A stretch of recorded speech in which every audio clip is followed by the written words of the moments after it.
it was an exhibition game, but it was fierce. I mean, every time Larry walked on that court, man, it was fierce as could be.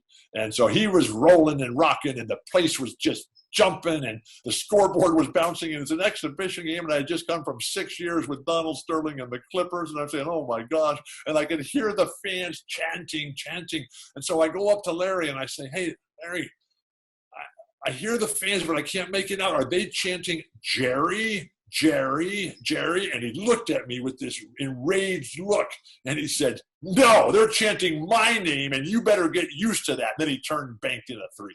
I mean, he was incredible. The single greatest player I ever played with, by far. The greatest I played against was Kareem, by far, not even close. But Larry Bird, and as great a player as he was an even better human being.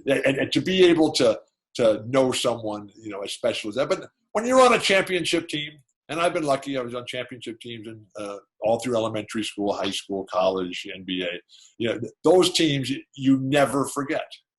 They change your lives forever, and they become your best friends. And then I've been on some of the worst teams in history too. And even though the guys were super nice, it's just not the same.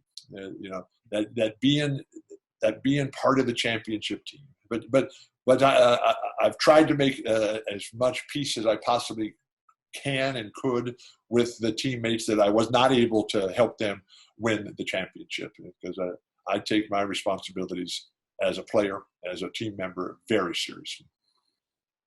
And I just hate to have let people down.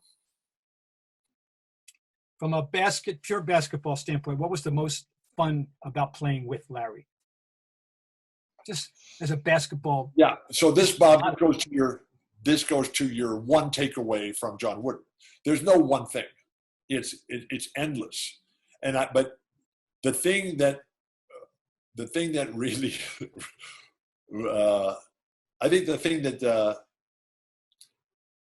tingled my brain the most, or among the things that tingled my brain, was just how darn smart that guy was, and how he knew where everybody was and what they were doing at all times, on and off the court. And one of the things that I loved about playing basketball was being the lone defender against a fast break. And here, I used to watch Bill Russell do this all the time. Granted, there was very limited television in those days, but I never missed a Celtic game because of Bill Russell and Red and Sam and KC and all the guys. And please bring me back to KC in a moment. But Larry, one time in practice at Hellenic College, I was back on defense, and I had it. I mean, I was guarding the whole stat team. We used to call the first string was called the white team because they had the white jerseys, and the second string was called the green team because we wore the green jerseys.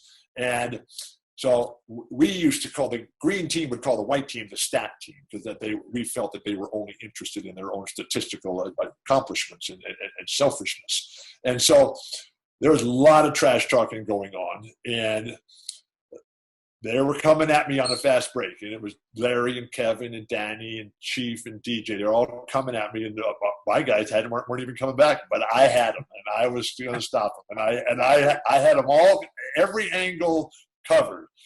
And then the ball came to Larry, and I knew I had him, and I was going to send it back the other way. We were going to have that advantage coming back up the court. And Larry found a guy that I had lost. And man, I was just so mad because I had him smothered, I had him covered, and he somehow found a way out of it and got it to a guy who I had lost track of. And they were able to score and turn it. I had to take it out of bounds as opposed to send it back and start the fast break the other way.